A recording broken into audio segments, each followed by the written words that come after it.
Liverpool like a number 9 who's going to press and press and press and press. Yeah, well, Ekitike's shown that there. Is he on 31 there, is he? Yeah. Yeah, I mean, that's really impressive. That's Bobby Firmino stuff, really. But Isak, to be fair, does work. You know, you've just said there that he does do that, and I've been watching clips of him lately. He definitely presses. He's a keen presser. I think last season for Newcastle, when it comes to like pressure regains in the final third, he was right up there for them.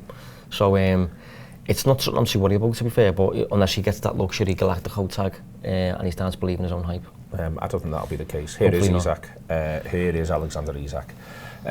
So just want to touch on this. Was his goal map, well, a shot map for last season. This was his post-shot XG map.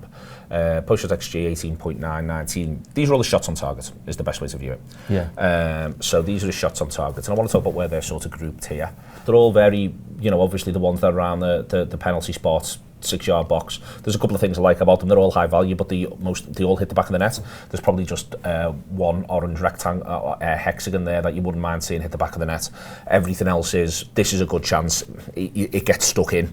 And I think that's no bad thing for him at this point on that post-shot XG. But that's where his chances are. This is the reason why I've illustrated this last season. There's loads and loads. That is broadly between the sticks. There's not much coming from the left, which I think is interesting because one of the things I think's been interesting about Ekitike so far is you get the impression that he wants to pull that way. Whereas looking at Isak here, just in terms of where he's getting his shots away from, his good shots away from, he's doing the more pull to the right. Yeah, well, I thought that was interesting. That was one of the first things I picked up on when I looked at this. Put it this way, he never, if he's ever in open play, he never pulls to the right flank. So he does pull to the left. So I would have expected a few more shots from those areas, but obviously not. But he still generally favours that area anyway, though. Yeah, he's got this sort of curve around there to the right-hand side, this sort of... that's in there. There's force field to that side. Those three to the left there, Rum's a little bit of an outlier. Everything else is sort of certainly in line with the 6-yard box and to the right, and a bit more from that right-hand side, which I think is interesting in terms of how he's going to work with Salah. These are Salah's key passes from last season. So if you look at that first, it's obviously very busy, but I think one of the things, it's so noisy, but one of the things that's striking is there's loads and loads of Salah's key passes into the area where you could imagine Salah passing to Salah.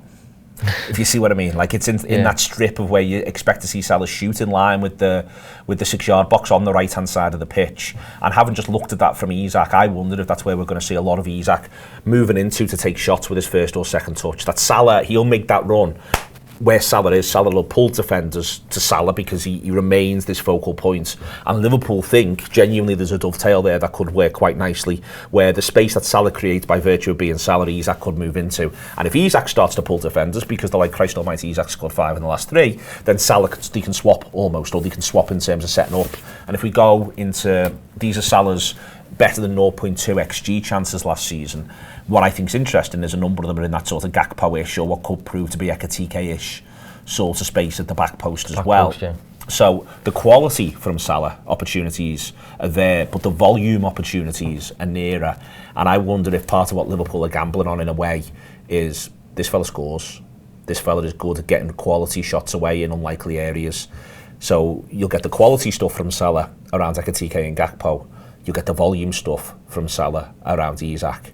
And I think that could be magical numbers for Liverpool.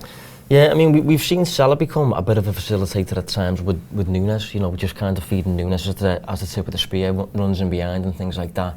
But Núñez missed a lot of them. I don't think Isak will. I think Isak will put them away. And I think the goal that we scored against Newcastle, where Rio scores, where Salah hits the ball into the box with his first touch, I can see that one happening quite a lot. It happens earlier in the game to Curtis Jones. Jones kind of misses it, doesn't actually come into a shot or anything like that, but that first time ball can be a problem. What I think is interesting about that is you're talking about the stuff that I'm sure it does get measured in some analytics somewhere, but I really agree with this. So I think there's a little thing with, when you're talking about Núñez, one of the ways Núñez used to frustrate me was he'd make a chance less good. Yeah. And I think because he was such an unorthodox player and he was used to, for instance, you know, going into a wider, like for instance, there's the great goal he scores against Bournemouth last season. Part of it is he pulled himself into a slightly mad area. He scores one against Villa where he pulls himself into he makes it a little bit more unorthodox and he does the business then. So it's not like he could never do the business once he did that. I wonder if one of the things that you might see is Liverpool be able to be more creative. You were talking before about Gyökeres. One of the things about him is people, for instance, think that Havertz misses a lot of chances, but Havertz gets himself into the place for the chances and makes the chances look a little bit easier than maybe they are. Like, I think Havertz is underrated in the grand scheme of things. And that's part, but then because the finish isn't tip top, people don't give the credit for the bit that he's got to get to the finish point. Yeah. Gyökeres looks to me like he needs the finish to be absolutely on a plate, at which point I think he'll gobble it up. Haaland's brilliant because he does both. He can take something that looks unorthodox and he can make it easier for himself, and he can also score from unorthodox angles. I think with Isak, I think one of the things that Liverpool I think have seen that they really like is I think they'll think there's an expected assists thing around Salah, using just Salah as an example, but I think there's others where I think Isak will take good balls and make them look very good, whereas Nunez would take good balls and make them look less good. Yeah, I agree. I think Isak has I said yesterday on the free show, he's got like the finishing catalogue to be able to convert from kind of anywhere, like outside the box, you know, wide left and things like that. I think some strikers are a bit more like, you know, within the width of the 6-yard box, pen spots, and they put them away. But Isak can score all kinds of different goals. So when you're assisting that kind of player, you know, the sky's the limit really in terms of just putting the ball on a plate for him kind of anywhere within the vicinity of the penalty box, and he can put it away.